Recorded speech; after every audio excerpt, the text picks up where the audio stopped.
porque por fe andamos, es el tema que vamos a compartir en esta mañana. Y en el Salmo 34, el versículo 8, hace una invitación a poder descubrir, hermano, lo que es la vida cristiana. Dice el versículo 8: gustad y ved que es bueno Jehová, dichoso el hombre que confía en él. La fe es confiar en Dios.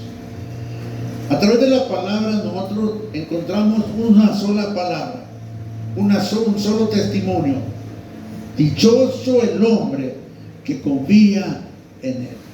Desde el Génesis hasta el Apocalipsis, el tema es Dios y acercarnos a Dios por medio de la fe. La Biblia, hermano, es un libro de fe. No es un libro de ciencia, no es un libro de teología, no es un compendio de enseñanzas morales, no son historias, es un libro de fe. Y cada vida que ha sido tocada por el Señor es llamada a caminar, a andar por fe. Descubrir esto, hermano, es sumamente importante, pero para poder entender lo que es andar por fe, necesitamos despegarnos de los conceptos religiosos que se nos han enseñado o que hemos entendido y venir a la palabra de Dios. Tenemos que entender, hermano, que nuestra vida ha sido revestida de la gracia de Dios, y en la medida que yo entiendo esto y descubro el llamado y el propósito de Dios para mi vida, voy a empezar a andar por la fe, porque por fe andamos. Hay una tremenda relación entre, hermano, la palabra, la fe y la experiencia. Estas tres cosas, hermano, se tienen que conjugar en nuestra vida: la palabra, la fe y la experiencia. Yo tengo que recibir la palabra por la fe para luego aplicarlo en la experiencia de mi vida. Puedo tener una fe teológica, puedo tener una fe intelectual, incluso puedo entender lo que es la fe, pero si esto que yo sé no lo llevo a la práctica, se estropeó todo. El propósito, hermano, es mostrar lo que Dios ha hecho en nosotros, dar testimonio de la obra de Cristo, y esto es a través de hombres y mujeres que están caminando por la fe. No es algo religioso, no es algo ideal, es algo pleno. Y vamos a descubrir en esta mañana aquellos aspectos que son necesarios para que usted y yo, hermano, andemos por la fe. Dice el verso 8: gustad y ved que es bueno Jehová. Hermano, esta es una invitación para todo ser humano. Esta es la invitación para el hombre, para que no solamente oigamos de Dios, no, sino gustemos y veamos que es bueno Dios. En la experiencia, hermano, está el gozo, no en el conocimiento. Si lo que yo sé de Dios no lo pongo en mi experiencia, no lo pongo en mi vida, pues nos estamos perdiendo uno de los manjares más grandes. Ya no se trata de vivir por lo que yo creo o lo que yo entiendo, se trata de vivir por la fe, y el Señor llama dichoso o bendecido a aquel que confía en Él. Dice el verso 8: gustad y ved que es bueno Jehová, dichoso el hombre que confía en Él.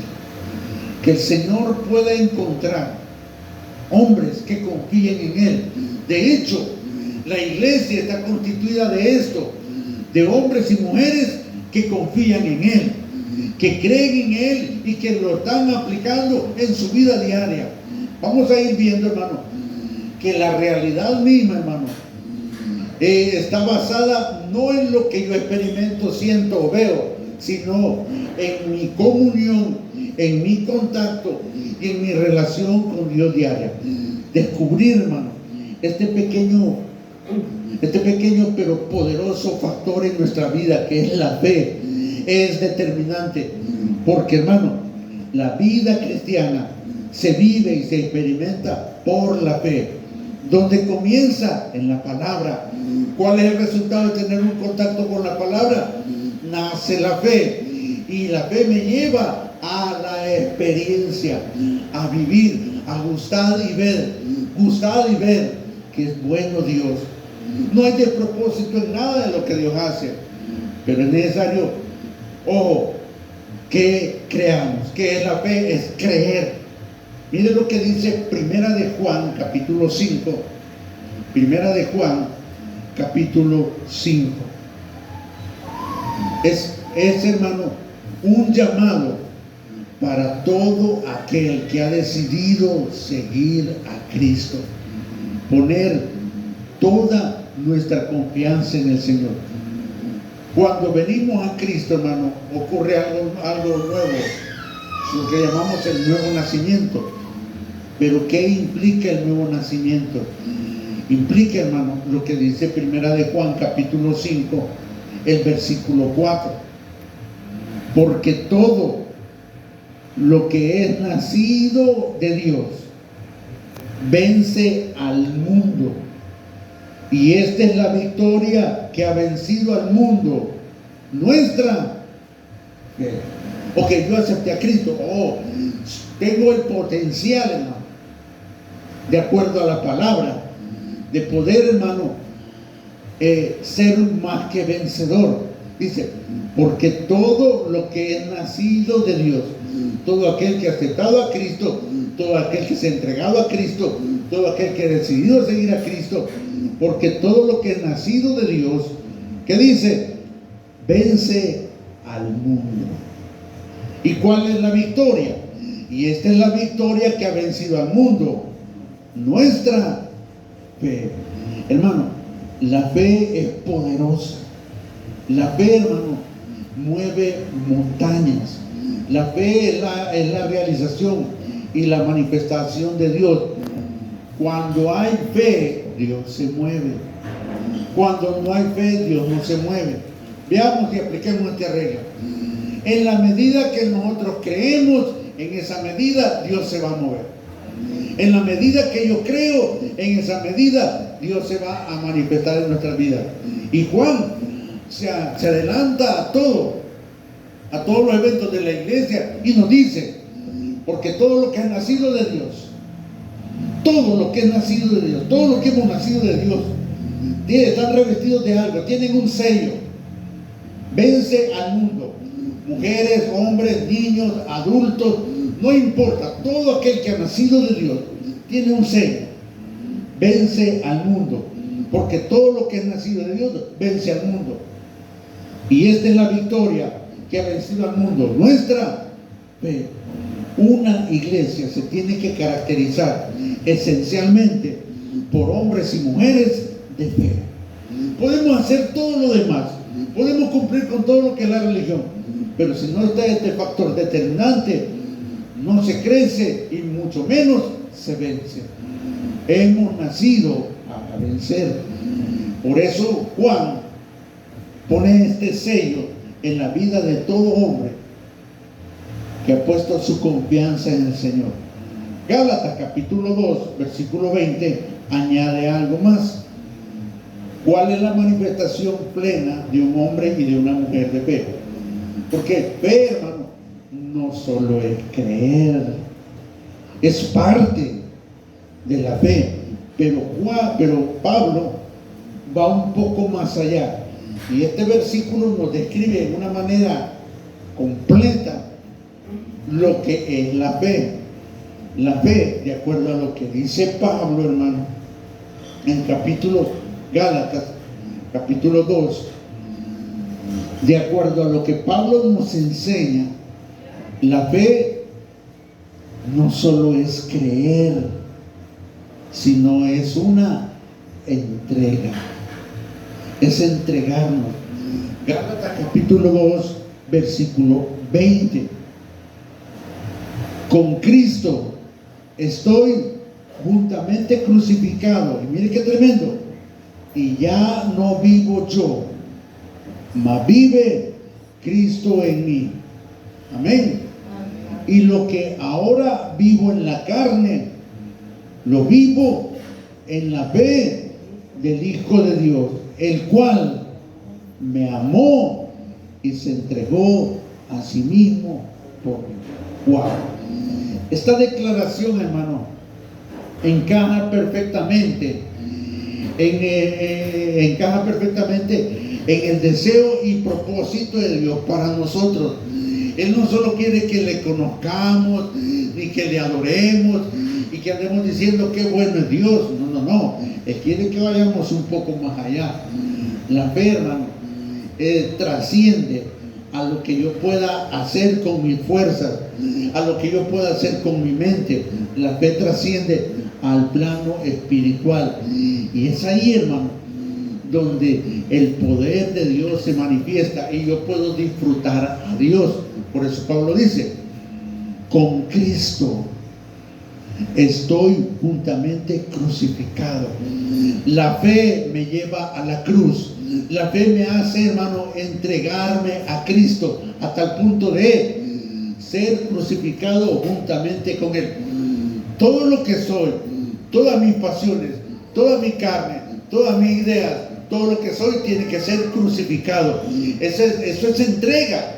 Entregarle al Señor es entregarle todo. Mi mente, mis buenas ideas, mi fuerza, mi capacidad, mis recursos, mi familia, todo. Por eso Pablo decía: con Cristo estoy juntamente crucificado. Y la otra palabra, ¿cuál es el resultado de ser crucificado con Cristo? Y ya no vivo yo. Esa es entrega. Ya no vivo yo, mas vive Cristo en mí. Hermano, esto lo podemos experimentar solamente a través de la fe. Yo puedo decir: Cristo vive en mí. Sí, pero yo tomo mis propias decisiones. Cristo vive en mí, pero yo hago lo que quiero. Cristo vive en mí, pero vivo como me da la gana. No se puede. Cuando Pablo dijo: Cristo vive en mí, estaba diciendo literalmente: me he entregado a Cristo y mi vida le pertenece a Él. Ahora vivo por Él y para Él. Con Cristo estoy juntamente crucificado y ya no vivo yo. Pablo se perdió en Cristo. Pablo, cuando se entregó a Cristo, se perdió. Ya no era Pablo.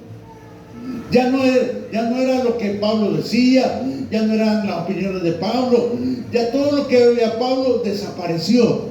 Hermano, la vida de la iglesia, la vida de un creyente se tiene que perder en Cristo, a tal punto de que podamos decir, como dice Pablo: ya no vivo yo. Ya no son mis planes, ya no son mis proyectos, ya no son mis deseos, ya no es lo que yo quiero, sino que ya no vivo yo, mas vive Cristo en mí. No era simple teoría, no era un eufemismo, no era simplemente una palabra retórica bonita, no era una filosofía, era un estilo de vida marcado por la fe, marcado por su entrega a Dios. Pablo llegó a entender lo que es verdaderamente el cristianismo. No es una creencia, es un estilo de vida en el cual ya no vive Él, mas Cristo vive en mí. Pero va un poco más allá. Y lo que ahora, los días que me quedan en la tierra, que es lo que vivo en la carne, los pocos días que tengo aquí en la tierra, he decidido algo: lo vivo en la fe del Hijo de Dios, el cual indudablemente, dice Pablo, me amó y se entregó a sí mismo por mí. Pablo entendió de una manera perfecta el amor de Dios. Cuando entiendo el amor de Dios, hay una respuesta de mi persona. Cuando entiendo lo que Cristo hizo por mí, hay una respuesta, la cual se traduce por entrega. Tú diste tu vida, yo te doy mi vida. Tú moriste por mí, yo doy mi vida por ti. Pablo llegó a expresar de una manera simple, pero total, lo que es la vida cristiana. Y lo que ahora vivo en la carne, lo vivo en la fe del Hijo de Dios, el cual me amó y se entregó a sí mismo por mí. Hermano, Pablo llegó a entender lo que es la vida cristiana y nos dejó sus epístolas para que nosotros no solo lo estudiáramos, sino que lo imitáramos. Dos cosas maravillosas, trascendentales, han ocurrido en la vida del creyente, y por favor quiero que las crean. Estas dos cosas nos abren el panorama real de la vida cristiana. Dos cosas trascendentales, maravillosas y asombrosas ocurrieron, hermano, ocurren en la vida de un creyente que ha entendido Gálatas 2:20. No es simplemente una proclamación, no es simplemente una frase, es una entrega. ¿Qué es la fe? Es entrega. ¿Cuáles son las dos cosas que ocurrieron? Número uno, fuimos salvos por la obra de Cristo en la cruz del Calvario. No había otra forma. Mi salvación tenía un precio. El ser salvo tenía un requisito, había una cláusula, y era morir en la cruz del Calvario. Y eso, hermano, todo cristiano verdadero lo tiene que tener bien claro y estar consciente. Yo soy salvo porque Cristo murió por mí en la cruz del Calvario. Esa es una de las divisas más fuertes que como iglesia tenemos que tener. Somos salvos porque Cristo murió en la cruz del Calvario por mí. Eso, hermano, es suficiente para vivir eternamente agradecido con Dios, para decirle al Señor gracias de aquí hasta la eternidad. Cuando no valíamos nada, Cristo lo dio todo por nosotros. Dice que Él vino por lo más vil y despreciado, hermano. Él no vino por los buenos, no vino por los sanos, y no solo Él vino, sino que también nos amó. La mejor prueba de amor es la cruz del Calvario. Por eso, hermano, amar a Cristo, amar la obra, hermano, amar la cruz de Cristo es nuestra responsabilidad, es nuestro deber.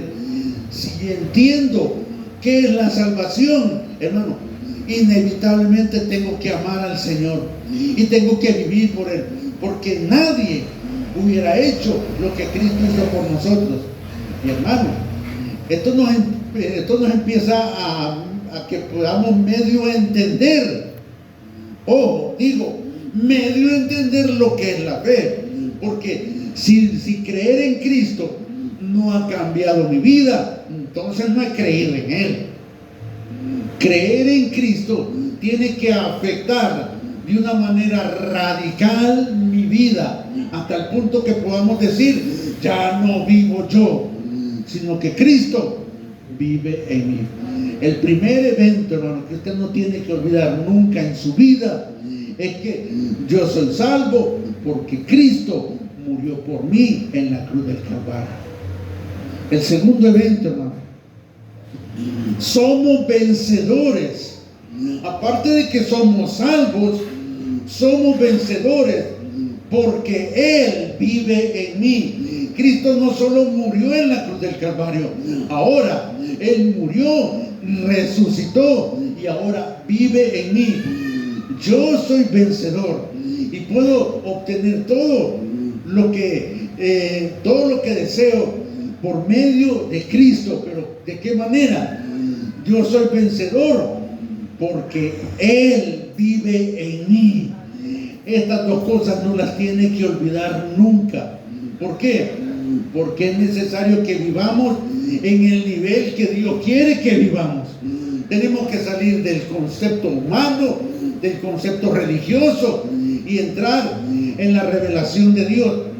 Somos vencedores. Porque yo me esfuerzo, porque soy bueno. No. Únicamente somos vencedores porque Él vive en mí. Y comience a creerlo, hermano. Cristo vive en mí. Veamos más claramente esto. Vámonos otra vez a Primera de Juan, capítulo 4. Primera de Juan, capítulo 4. Dos cosas que como discípulos de Cristo no tenemos que olvidar. Primero, de que somos salvos por la obra de Cristo en la cruz del Calvario. No merecíamos ser salvos. Yo no lleno ningún requisito para ser salvo. Es simplemente una obra perfecta de Cristo. Somos salvos por su obra en la cruz. Y aparte de que somos salvos, somos vencedores, pero porque Él vive en nosotros. Primera de Juan, capítulo 4, y anótelo, versículo 4. Hijitos, por favor créanlo. No solo es recitar un texto bíblico, por favor créanlo. Hijitos, ¿qué dice? Vosotros sois de Dios. Amado hermano, usted es de Dios. Amén. Vosotros sois de Dios. Y dice, y los habéis vencido, porque mayor es el que está en vosotros que está en el mundo. ¿Quién está en nosotros, hermano? Cristo. Vosotros sois de Dios.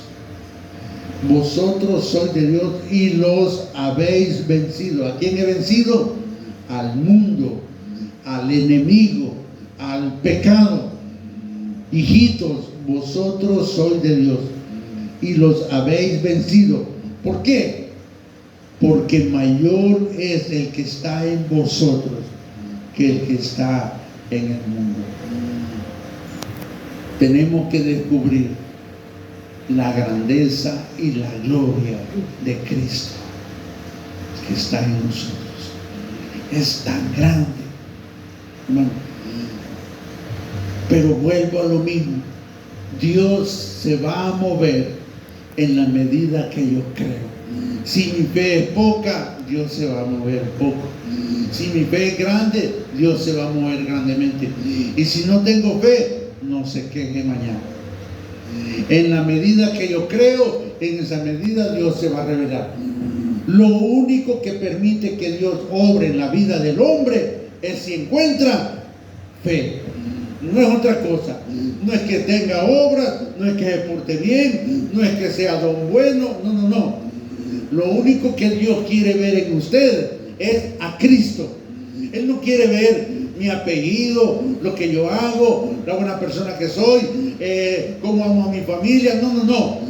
Dios lo único que necesita ver para manifestarse en la vida del hombre es a Cristo. Por eso Juan dice, hijitos, vosotros sois de Dios. Si yo tengo a Cristo, soy de Dios. Si no tengo a Cristo, soy de otro. Porque, hermano, o soy de Dios o soy del diablo. O soy de Cristo o soy de Dios o soy del diablo. Vosotros, dice, los que habéis creído en Cristo, sois de Dios y los habéis vencido. Porque mayor, mucho más grande, infinitamente más grande, es el que está en vosotros que el que está en el mundo. Es aquí, hermano, donde comienza nuestra vida cristiana, creyendo que somos de Dios. Y vamos a hablar, a pensar como Dios. No es que somos Dios, sino que pertenecemos a Dios. Somos del pueblo de Dios. Somos la iglesia de Dios.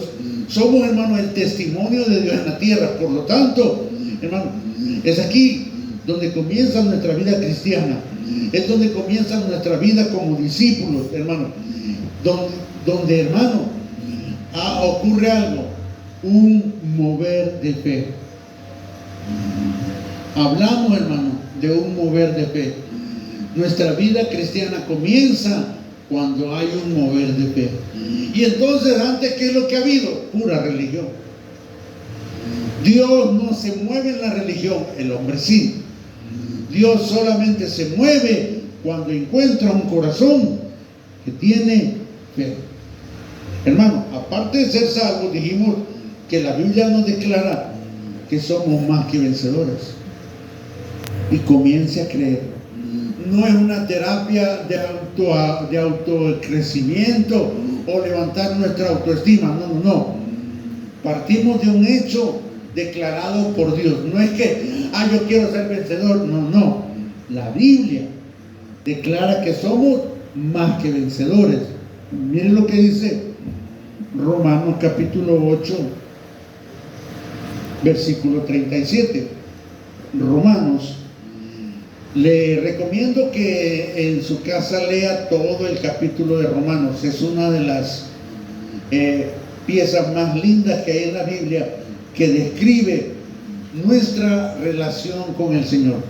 Romanos capítulo 8 describe cómo nos podemos relacionar e identificar con el Señor. Es a nivel de la fe. Romanos capítulo 8, no lo vamos a leer todo, sino que vamos a leer solamente el versículo 37. Desde el versículo 28 Pablo comienza a describir que somos más que vencedores, pero miren lo que dice el versículo 37.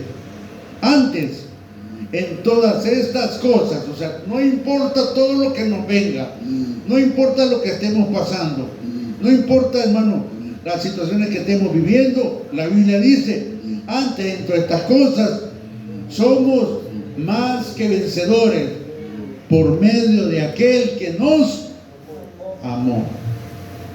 Hermano, vivir menos que esto, hermano, no es la vida cristiana. Vivir menos que esto significa no haber creído. Yo he creído en Cristo para hacer lo que dice Romanos 8:37. Antes, en todas estas cosas, somos más que vencedores. Cristo no murió en la cruz del Calvario para que yo sea un fracasado. Cristo murió en la cruz del Calvario para que Él pueda vivir en mí y yo ser un vencedor. Vivir menos que esto, hermano, es, hermano, no haber creído en Cristo. Según la palabra, un cristiano no puede vivir por debajo de esta declaración. Sería cualquier otra cosa, sería una secta, sería una religión, pero no la iglesia. La iglesia es más que vencedora, porque el Señor dijo, y sobre esta roca edificaré mi iglesia, y las puertas del Hades no prevalecerán con ella. O sea, la naturaleza de la que estamos revestidos es de victoria. Pero tengo que, hermano, capitalizar esa victoria. Tengo que caminar hacia esa victoria. Tengo que, hermano, hacer ajustes en nuestra vida para que, hermano, yo pueda caminar en victoria. Aquí, hermano, hay que valorar dos cosas. O creo las circunstancias que estoy pasando, que estoy viviendo, que estoy sintiendo, o creo a la palabra de Dios. Si yo creo a la palabra de Dios, soy un vencedor. Si yo creo a lo que yo siento, a la experiencia, a las circunstancias o a lo que veo, yo no soy un vencedor. Aquí solamente hay dos caminos: o soy vencedor o soy derrotado. La Biblia no da un término medio, hermano. Tenemos que valorar nuestra relación con Dios en base a lo que dice la palabra, no a lo que yo creo o entiendo. ¿Por qué?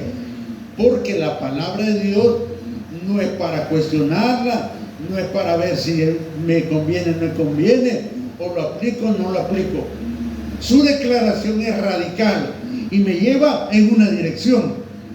Pablo es radical y dice: antes de todas estas cosas, somos más que vencedores por medio de aquel que nos amó. La fe y el amor van de la mano. La fe y el amor van de la mano. Mi respuesta a lo que Cristo hizo por amor en la cruz del Calvario es mi entrega y a mi vida de fe. Si no, hermano, he hecho nula la obra de Cristo. Cristo no murió para que vivamos en fracaso. Cristo no murió para que vivamos de una manera incrédula. Cristo no murió para que vivamos viendo hacia abajo. Cristo murió para que vivamos hacia arriba. Tenemos que cambiar nuestra mirada, tenemos que cambiar nuestra posición, no mirando las cosas que se ven. ¿Cómo así? Segunda de Corintios, capítulo 4. Segunda de Corintios, capítulo 4, versículo 18. Miren lo que dice. No mirando nosotros las cosas que se ven, sino las que no se ven. Pues las cosas que se ven son temporales, pero las que no se ven son eternas. Dios tiene que cambiar nuestra mirada. De hecho, Él cambió nuestra mirada. Lo que tengo que hacer yo es creerlo y caminar en esa ruta.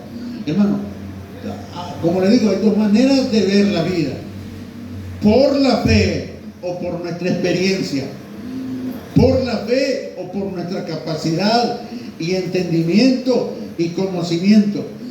El problema es que ya en la práctica, en la experiencia, salimos perdiendo. No podemos evitar los problemas, pero sí los podemos enfrentar. Y yo voy a decidir de qué manera voy a enfrentar los problemas que vienen a mi vida, con Cristo o sin Cristo. De que nuestra vida va a ser golpeada por la vida, claro que sí, pero la pregunta es: ¿cómo lo voy a enfrentar? ¿Con fe o sin fe? De hecho, muchos creemos que tenemos fe y nos damos cuenta que no es fe. ¿Por qué? Porque la fe es entrega. La fe es caminar en la dirección que la palabra me ha trazado, en el camino que ha trazado. No puedo decir que creo en Cristo y vivir a mi manera. Eso es engañarlo. Todo el mundo tiene fe, pero la pregunta es: ¿en quién ha puesto su fe? No es cuánta fe tiene, sino en quién ha puesto su fe. Hay gente que tiene puesta su fe en Mahoma, en Buda, en Confucio o en cualquier otro ídolo. Y es más, esa gente tiene más fe que nosotros. Porque alguien que tiene su fe en Mahoma o en Alá puede dar su vida por él. Pero ¿cuántos cristianos darían su vida por Cristo? La fe de ellos es grande, pero hay un pequeño problema: está equivocado. ¿De qué me sirve tener una gran fe si está equivocado? Por eso es sumamente importante, hermano, considerar la palabra de Dios no como una opción, no, sino como la única forma de vida que tenemos nosotros. Por eso dice: no mirando las cosas que se ven, sino las que no se ven, pues las cosas que se ven son temporales. Las deudas, las enfermedades y todos los problemas que vienen son temporales. Y esas cosas, hermano, son las que normalmente vemos. Vemos las deudas, vemos los problemas, vemos las enfermedades, vemos la crisis en el hogar. Eso lo estamos viendo, pero yo voy a decidir si eso va a ser temporal o va a ser mi ruina, dependiendo dónde estoy. Si estoy en Cristo, todo lo que me está pasando definitivamente es temporal. Pero si no estoy en Cristo, esa es mi tumba. Nació en problemas, creció en problemas y murió en problemas. ¿Por qué? Porque no puso sus ojos en el blanco perfecto que es Cristo. En algún momento de nuestra vida, el hombre puede cambiarla si toma la decisión de poner sus ojos en Cristo y entregarse a Él y seguirle. Todo aquel que ha puesto su vida en Cristo no es defraudado. Y podemos, hermano, decir que este es el nivel de vida que Dios quiere. Llamémoslo el nivel de fe. Un nivel normal, natural. La vida cristiana normal es aquella que se vive por la fe.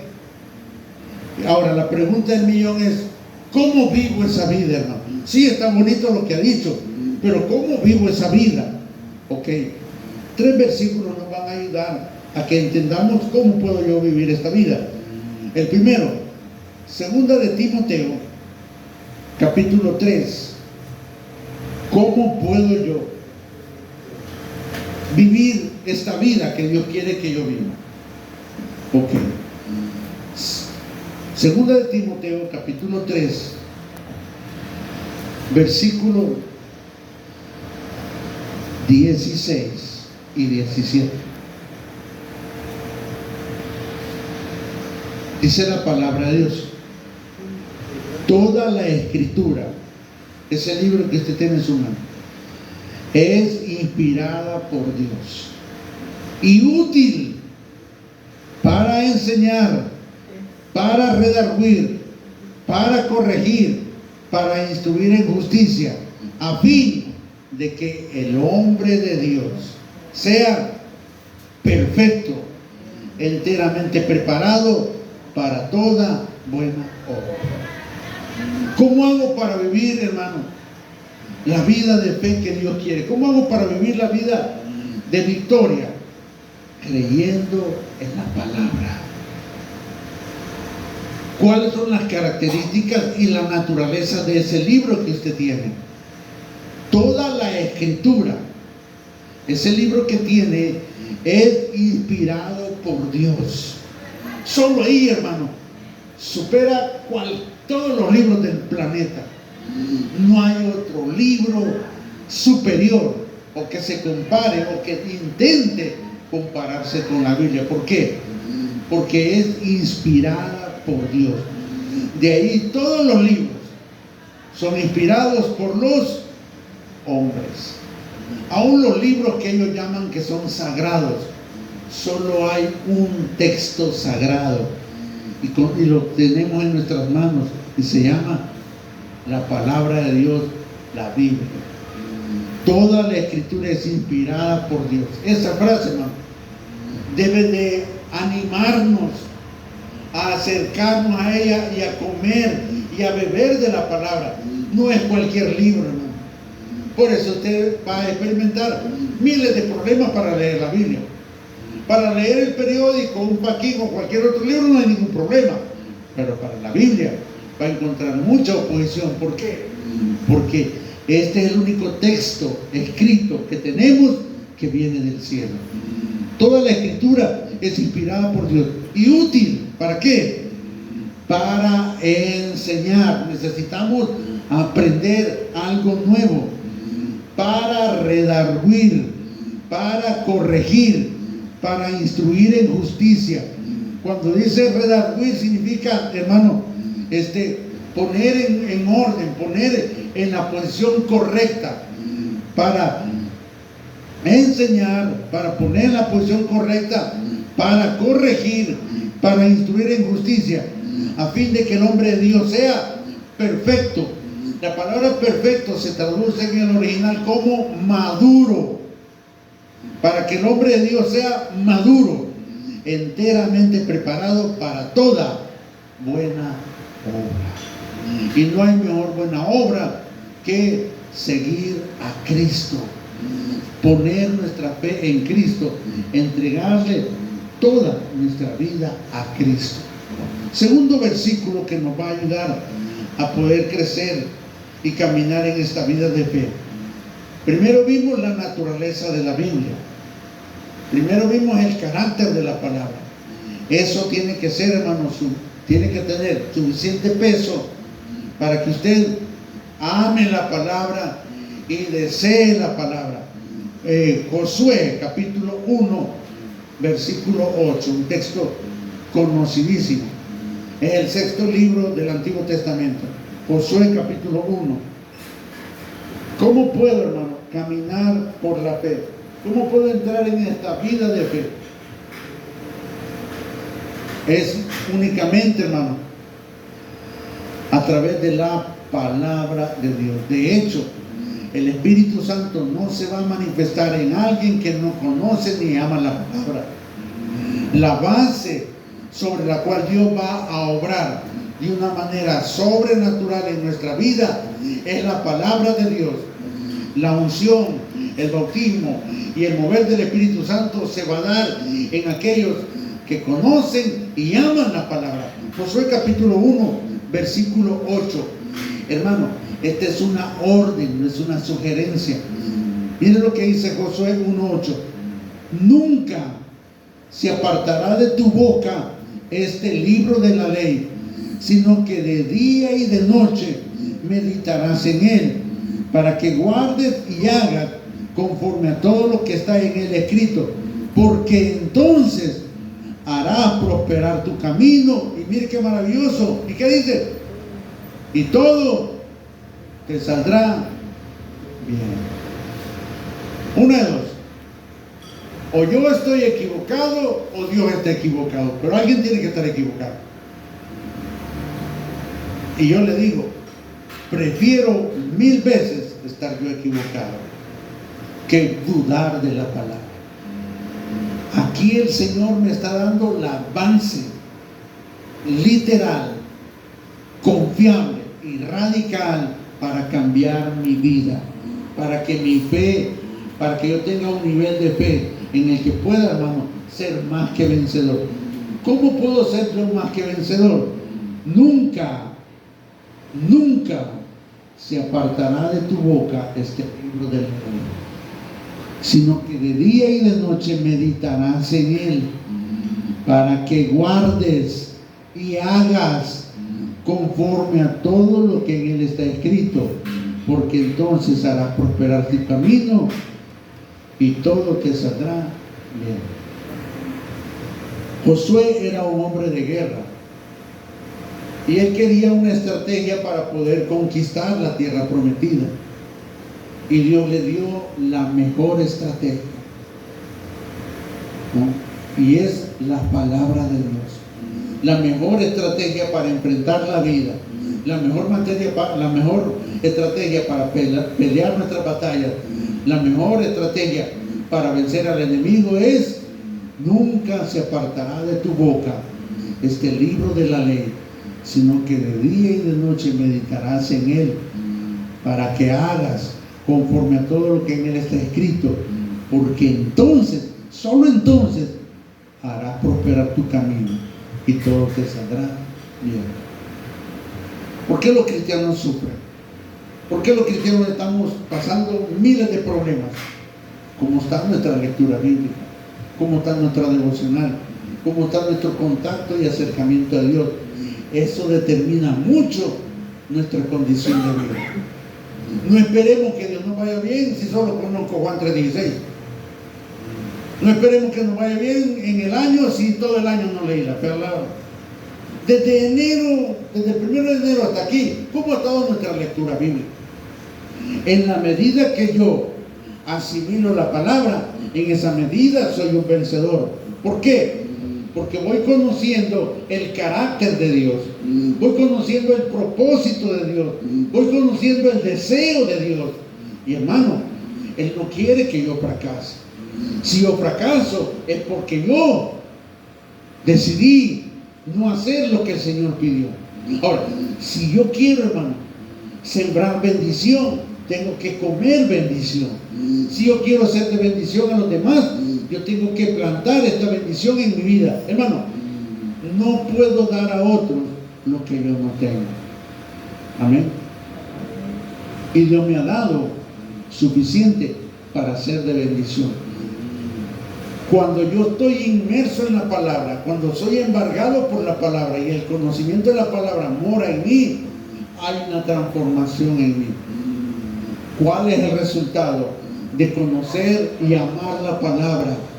Mi vida cambia. Por eso le decía yo, la palabra, la fe y la experiencia. La experiencia va a ser el resultado de mi fe y de mi conocimiento de la palabra. Si no hay palabra, no hay fe, y mi experiencia es un desastre. Si hay palabra, nace la fe, y mi experiencia es diferente. Soy un vencedor. La experiencia de cada cristiano, no hablo de los super, hiper espirituales, no. Hablo del cristiano normal, de los que se sientan en las bancas y que tienen una rutina diaria en su vida. Hablo de ellos, hablo de esos vencedores, no hablo de los grandes guerreros que ayunan y oran y hacen Biblia, no. Hablo de la vida normal del creyente, de aquel que tiene que pagar la luz, de aquel que tiene que ir a comprar las tortillas. Hablo de esa persona normal, en la cual, en la medida que cree la palabra y vive por la palabra, Dios se va a manifestar poderosamente. Lo crea o no, estamos en una batalla todos los días. La pregunta es, ¿estamos ganando o estamos perdiendo? ¿El enemigo está ganando terreno o le estamos quitando terreno al enemigo? Eso lo va a determinar mi nivel de fe. Y mi nivel de fe va a estar relacionado íntimamente con leer y creer la palabra. Leer y creer la palabra. En esa medida, hermano, yo soy un vencedor. El último capítulo, el último versículo, Apocalipsis capítulo 17. Hermano, si usted ama a Cristo, el mundo lo va a odiar. Si usted ama a Cristo, el diablo lo va a odiar. Y va a odiar todo lo que usted es y va a querer destruir todo lo que usted tiene. Pero si yo me mantengo fiel a Cristo, y aunque sufra pérdidas, y aunque tenga fracaso en mi vida, Dios va a estar conmigo. Y se va a levantar una raza de hombres que la Biblia los llama los vencedores. ¿Qué características tienen los vencedores? Apocalipsis capítulo 17. Ok. Versículo 14. Pelearán contra el Cordero. ¿Y qué dice? Y el Cordero los vencerá, porque Él es Señor de señores y Rey de reyes. Y los que están con Él son llamados, elegidos y fieles. Esa es la iglesia. Esos son los hombres que han puesto su fe en Cristo. Son llamados, son elegidos y son fieles. Y Dios peleará con ellos. Dios estará con ellos. Y los que están con Él, no hay cobardes con el Señor. Si Dios está en la batalla, yo voy a estar en la batalla.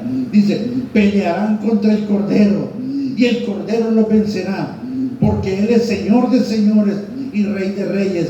Estamos del lado del Señor de señores y del Rey de reyes. Y los que están con Él, y los que están con Él, eso es lindo. La iglesia está con Él, no la religión. Y los que están con Él, hermano, son llamados y elegidos y fieles. Estos son los vencedores. Estos son los que aman al Señor. Estos son los que podemos decir, los todoterrenos. Los cristianos que no importa lo que esté pasando en su vida, su amor por el Señor no disminuye. Por el contrario, le amamos cada día más. Que el Señor encuentre en usted y en mí esta clase de hombres. Hombres llamados, elegidos y fieles. Padres cristianos, gracias por tu amor y tu misericordia, Padre. Gracias, Señor.